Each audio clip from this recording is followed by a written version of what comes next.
Hey, what's up, everyone? This is Ivan with Uplift Your Finances. This is the third video of the course. Did miss the first video? I do have links down below if you get access to that information. First video was just a brief overview of what to expect in this course. The second video, we went over some of Robert Kiyosaki's teachings. Now, this third video, we're going to go over Dave Ramsey's teachings, like 7 baby steps towards becoming a millionaire, how to set up a budget, how to pay off debt, how to save for retirement, and how to save for college. So let's begin. So these are the 7 baby steps towards becoming a millionaire. Step number 1 is save $1,000 in a beginner emergency fund.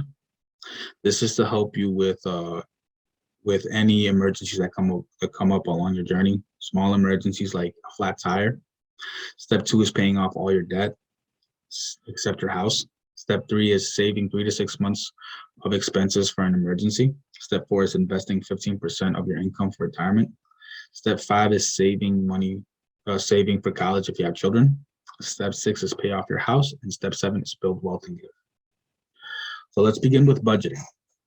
So I am going to briefly go over budgeting in this video, but I am going to make a 4th video going into more detail on how to organize your budget and how to pay off debt. We are going to be using the Dave Ramsey zero budgeting system.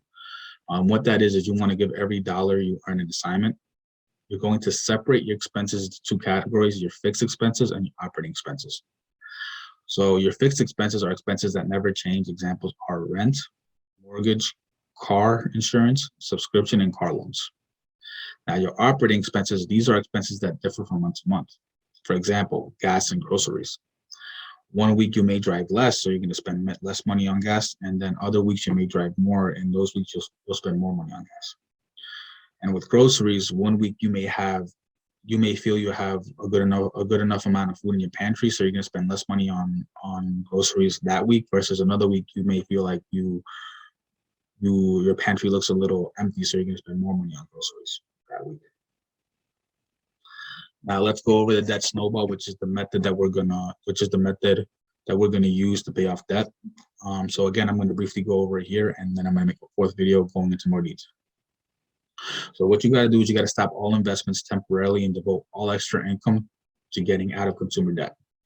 You're going to list your debts from smallest to largest, and you're going to pay the minimum payment on everything except the smallest debt. You're going to take the minimum payment of the smallest debt plus whatever extra income you have, and you can use that towards paying the smallest debt first. Once the smallest debt is paid off, you're going to take whatever that number is, which is going to be minimum payment plus whatever any extra income you have. You're going to take that amount and you're going to add it to the minimum payment of the second smallest and use that to pay off the second smallest. This continues to the next smallest till all debt except the house is paid off.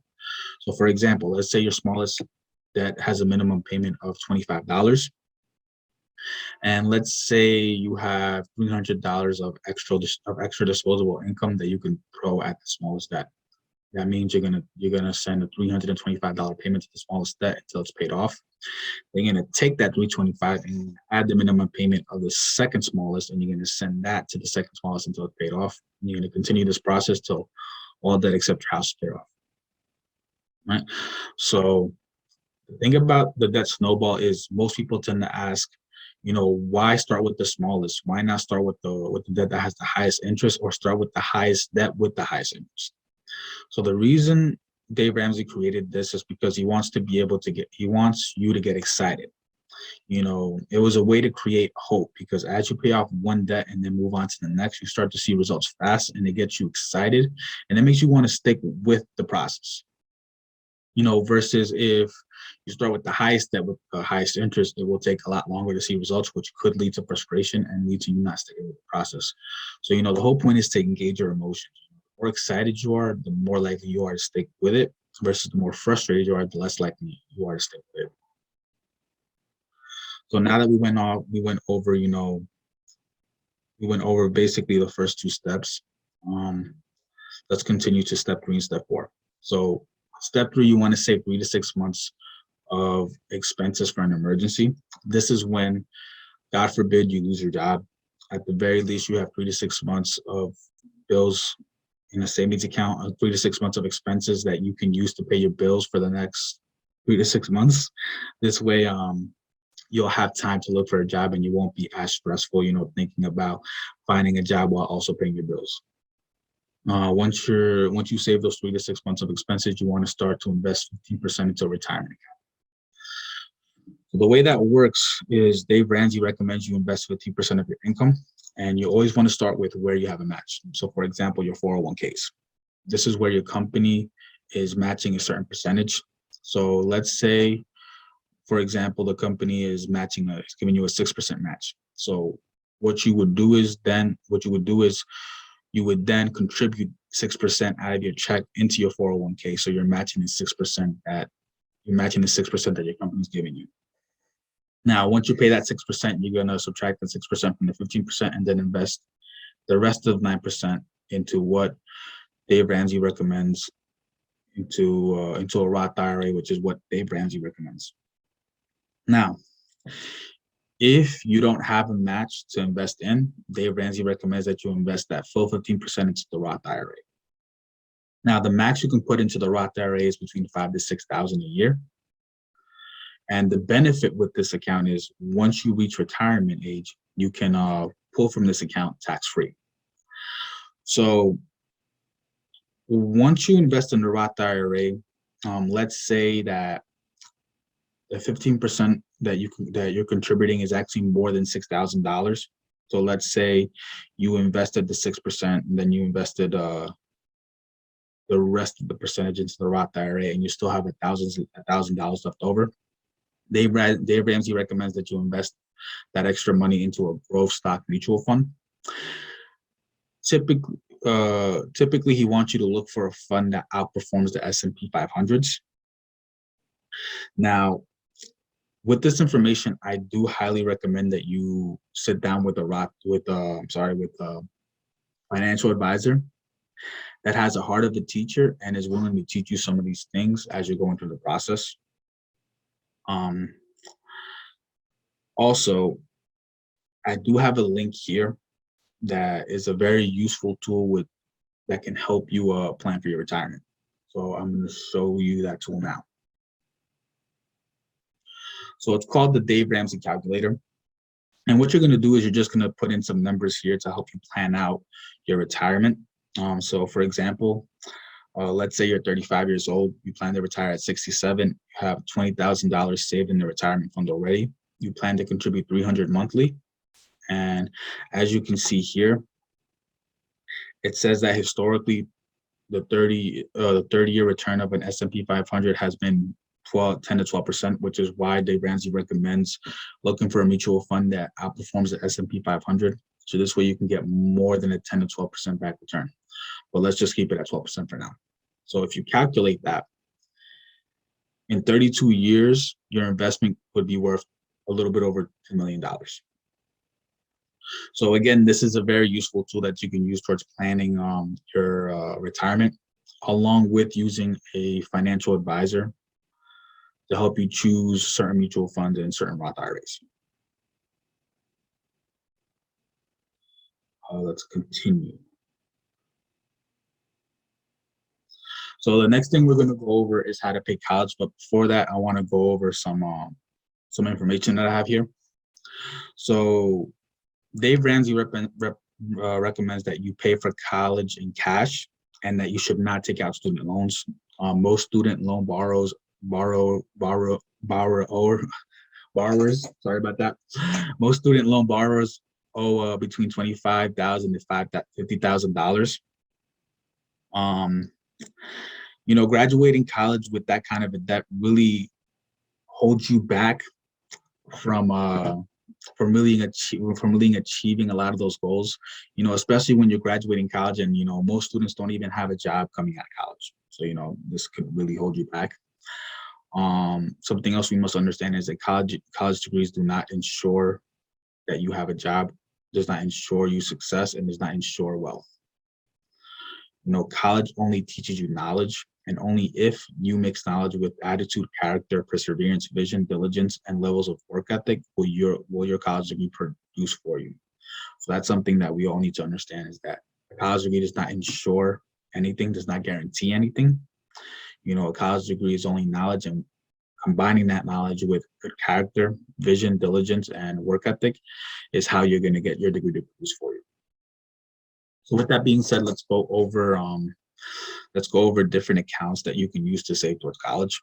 There's the ESA account, which is an educational savings account funded in growth stock mutual funds, or also known as the educational IRA. This grows tax-free. You can use this for higher education. So you can use this for college, or you can use this for technical school or any other secondary education after high school. On average, this account goes 12% a year. So it's very similar to the Roth IRAs and the mutual funds. ESA allows you to invest $2,000 a year. That's $166.67 a month. So $166.67 a month. You can only use this account if your household income is less than $220,000 per year. Now, if you do this from birth to age 18, you'll have $126,000 tax-free to use towards higher education. If you make more than $220,000, you can look into the 529 flexible plan. Now, let's say that you only have a couple years to college. This is when it's time to get creative. You could find a company that's willing to pay for education. I know one of the companies that I work for did pay for my summer classes one semester. You can look into what the military has to offer. I have plenty of friends that took advantage of this option. You can work while going to college. There are also a lot of high-paying sales jobs you can take over the summer. I definitely worked a part-time job while going to college. And then the second most recommended way that Dave Ramsey recommends to pay for college is scholarships. And this is actually an option that I took advantage of. So there are hundreds of millions of dollars in scholarships that are given out every year. These are non-academic or athletic scholarships. They are small, medium-sized dollar amounts from organizations like community clubs. The list of these scholarships can be bought online, and there are even a few software programs you can purchase. So one thing that I would recommend, and this is just from personal experience, is if you're in high school, I highly recommend, developing a relationship with your guidance counselor. That was one of the things that really helped me get a lot of these scholarships that helped me pay for college. I was very fortunate enough that, I developed a good relationship with my guidance counselor, and she was actually able to get me into a program that paid for the majority of my college. I actually only graduated with $6,000 in student loans. So, developing that relationship could really end up being something very useful in the future. And those are the 7 baby steps. After saving for college, the next step would be to pay off your house as soon as possible, and then build wealth and give. So with paying off your house, that's usually the highest expense. A mortgage is usually the highest expense for most people. So with that extra disposable income, you can put that income and invest more money into your Roth IRAs, mutual funds, or you can use that money to invest in some of the other assets that we discussed in the last video. So I thought it'd be a good idea or fun idea to go over some statistical facts now that we went over some of the information. So I looked this up on Google, and as of 2020, the American population is just a little bit over 329 million. And out of that, only 22 million people are actually millionaires. That's about 6% of the American population. Now, Dave Ramsey did a study where they studied 10,000 millionaires to try and find out what did they do different that allowed them to be in the 6th percentile. According to the study, 79% of them did not inherit their wealth, and 5% did inherit money, but it was less than $100,000. So, I know a lot of people tend to believe that you have to inherit your wealth, but that's just not the case.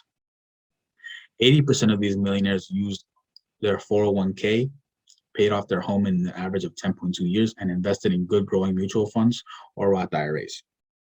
So when I learned a lot of this information that Dave Ramsey teaches, and when I looked up these statistical facts, it really gave me a breath of fresh air. It made me realize that, there is a way to put yourself in a better financial situation and to build wealth. And it really gave me a lot of hope, and I hope that this information also gives you guys hope. I hope you found lots of value in this video. And if you did find value, please comment, like, subscribe, and please share this information to anyone that you think may need it. You guys have a great day.